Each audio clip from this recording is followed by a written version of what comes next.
পৃথিবীতে একজন মানুষই শুধু জানতেন যে তিনি পৃথিবীতে কতদিন বাঁচবেন, সেটা হচ্ছে সাইয়েদনা আদম আলাইহিস সালাম। ওনাকে বলে দেওয়া হয়েছিল উমরুকা আলফু সানা, তুমি পৃথিবীতে বাঁচবে 1000 বছর। কয় বছর?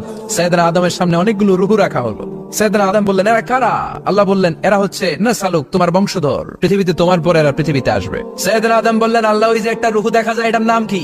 আল্লাহ বললেন, হাদা ইবনুকা দাউদ, এটা তোমার ছেলে দাউদ, সে দুনিয়াতে নবী হয়ে আসবে, তার ছেলে সুলাইমান নবী হয়ে আসবে। সাইয়েদনা আদম বললেন, মাবুদ, আমার ছেলে দাউদের কত বছর হায়াত আপনি দিয়েছেন? আল্লাহ বললেন, 40 সানা, মাত্র 40 বছর, 4 ইয়ার্স, 40 বছর তোমার ছেলেটা বাঁচবে। ও আল্লাহ, আমি বাঁচবো কয় বছর? তুমি বাঁচবে 1000 বছর। সুবহানাল্লাহ। সাইয়েদনা আদম বললেন, মাবুদ, এত ফুটফুটে সুন্দর আমার ছেলে দাউদ মাত্র 40 বছর দিলেন কেন? জিদ মিন উমরিহি, বাড়ায়া দেন। সুপারিশ করতেছে পোলার লাইগা কে? বাবা। আল্লাহ আপনি বাড়ায়া দেন। আল্লাহকে বাড়ানো যাবে না, লেখা হয়ে গেছে। রুফিআতিল আকলাম ওয়া জাফফাতিস সুহুফ, কলম তুলে নেওয়া হয়েছে আর কালি শুকায় গেছে, আর কিছু করা যাবে? সাইয়েদনা আদম বললেন, মাবুদ, আমার 1000 বছর কেন দিলেন? আমার এই সুন্দর ফুটফুটে ছেলেটারে শুধুমাত্র 40 বছর কেন দিলেন? ও মাবুদ, আমার 1000 বছরের দরকার নাই, আমার 1000 বছর থেকে 60 বছর আমি আমার ছেলেরে দিয়ে দিলাম। দাউদ আলাইহিস সালাম বাঁচবে 40 বছর, তো বাপ আদম যদি আরো 60 দেয়, 40 আর 60 মিলে কত হয়? ভালো হিসাব বোঝে, 100। আর আদম আলাইহিস সালাম পেয়েছিলেন 1000 বছর, 60 কমে গেলে রইল কত? 940 বছর পৃথিবীতে থাকার পরে মালাকুল মাউত চলে এসেছে, কারণ এটা on time. The death will come on time, it never late, কখনো দেরি হয় না। আল্লাহ বললেন, লিকুল্লি উম্মাতিন আজালুন ফাইযা জাআ আজালুহুম লা ইস্তাখিরুনা সাআতান ওয়া লা ইস্তাকদিমুন। মৃত্যুর একটা নির্ধারিত সময় আমি বেঁধে দিয়েছি, অন টাইম, অন টাইমেই চলে আসে, 1 সেকেন্ড আগেও আসবে না, 1 সেকেন্ড পরেও আসবে না।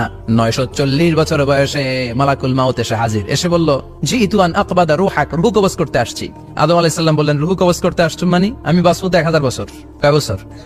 মালাকুল মাউত বললেন, না না, ওই যে আগের কথা স্মরণ করেন, আপনি 60 বছর দিয়ে দিয়েছিলেন। কয় না, আমি দেই নাই, আমি আরো বাঁচুম, আরো 60 বছর পাওনা আছি, আমি দেই নাই। মালাকুল মাউত বললেন, আপনি দিয়েছেন। আদম বলে, দেই নাই। মালাকুল মাউত বলে, আল্লাহ ঘটনা দেখেন, দিয়া কয় দেই নাই। আল্লাহ কয়, থাক, কথা কইস না, আয়া পর। নাসিয়া আদম ফানাসিয়া বানু, ভুলে গেছেন উনি। আমরা ভুলে যাই, আমরা খেয়ে বলছি খাই নাই, নিছিলাম পকেটে, কয় নেই নাই। এরকম ডাকাইত আছে না নাই? নাসিয়া আদম ফানাসিয়া বানু, বিশ্বনবী বললেন, আদম ভুলেছে তো তার সন্তানরাও ভুলে যায়। জাহাদা আদম ফাজাহাদা যুররিয়াতু, আদম অস্বীকার করেছে, তার সন্তানরাও অস্বীকার করে। সেদিন থেকে আল কিতাব ওয়া শুহুদ, মানে লিখে রাখার সিস্টেম আর সাক্ষীর সিস্টেম চালু হয়েছে। সুবহানাল্লাহ পড়েন। 940 বছর বয়সে মালাকুল মাউত এসে আদম আলাইহিস সালামের রূহ নিতে পারে নাই। উনি 1000 বছর যখন হয়েছে, সাইয়েদনা আদম আলাইহিস সালামের রূহ কবজ করেছে। যে দিন পৃথিবীর প্রথম মানব, প্রথম নবীর রূহ মালাকুল মাউত দুনিয়া এসে কবজ করেছে, ওই দিনটাও ছিল জুমাবার। আল্লাহু আকবার। আবার বিশ্বনবী বললেন, লা তাকুমুস সাআ ইল্লা ফি ইয়াউমিল জুমআহ ইযা যুলজিলাতিল আরদু জিলজালাহা ওয়া আখরাজাতিল আরদু আসকালাহা ইযা রুজ্জাতিল আরদু রাজ্জান ওয়া বুসাতিল জিবালু বাসসা। কিয়ামতের দিন পৃথিবীটাকে একটা প্রকম্পন দিয়ে কাঁপিয়ে দিবে।